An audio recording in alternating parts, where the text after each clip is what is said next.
What's up guys, Lou here, back with a brand new video, and today we're going to be talking about the newly released iPad Air 2. I've also got the original iPad Air here for a comparison.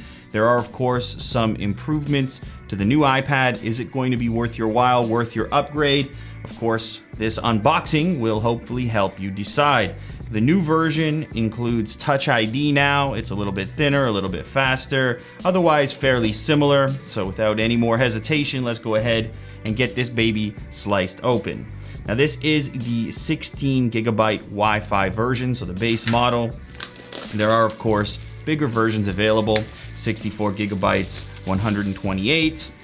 As you can see on the front of the box here, an incredibly slim design. Everyone seems to be working towards this ultra thin kind of a look. Is it what consumers are asking for? I'm not really sure. Everyone I talk to seems to think that extended battery life would be more important. So yes, it's definitely thinner. Although, is it really that significant? Okay, let me put this other one down for a moment. Finish this unboxing. So we have the usual plastic covering the actual iPad. This is the space gray version. Of course, it's also available in silver and gold. You have your iSight camera on the back as well as a microphone in that location. On the bottom is where you're gonna find your speaker as well as the lightning port for charging up the device. The Touch ID lives on the front here, similar to the iPhone 6, 6 Plus, 5S. They all featured a similar or exactly the same Touch ID. You have your forward-facing camera. Volume buttons are on the side and the power switch is up on the top. Inside the box we have the usual goodies from Apple, including the power brick, which is a 10 watt. Little tip here is you can use this power brick to charge up your iPhone as well, and you can get a slightly quicker charge by using that slightly larger, more powerful brick.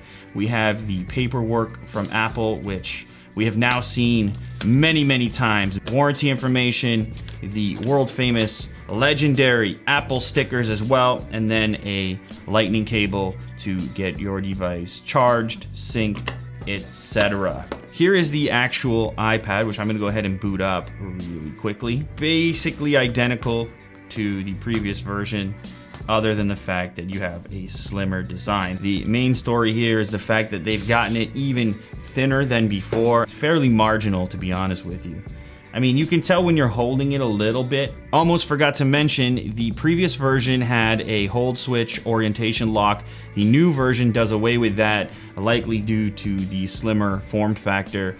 Honestly, guys, not a massive difference here. Of course, I can tell the difference. I could identify with my eyes closed which is which, but is it really worth the upgrade? If you've got the previous version iPad Air, I would say no.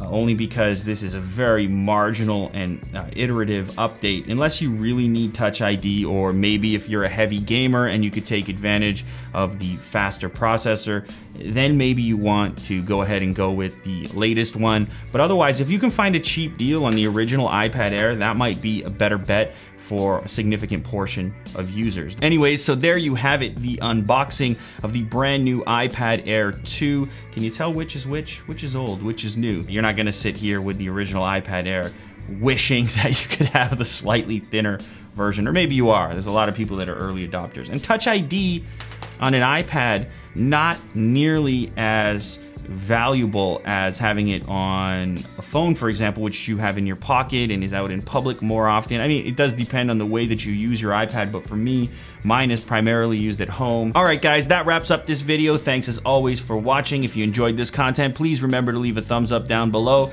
and I will catch you on the next one very shortly. All right, later, guys.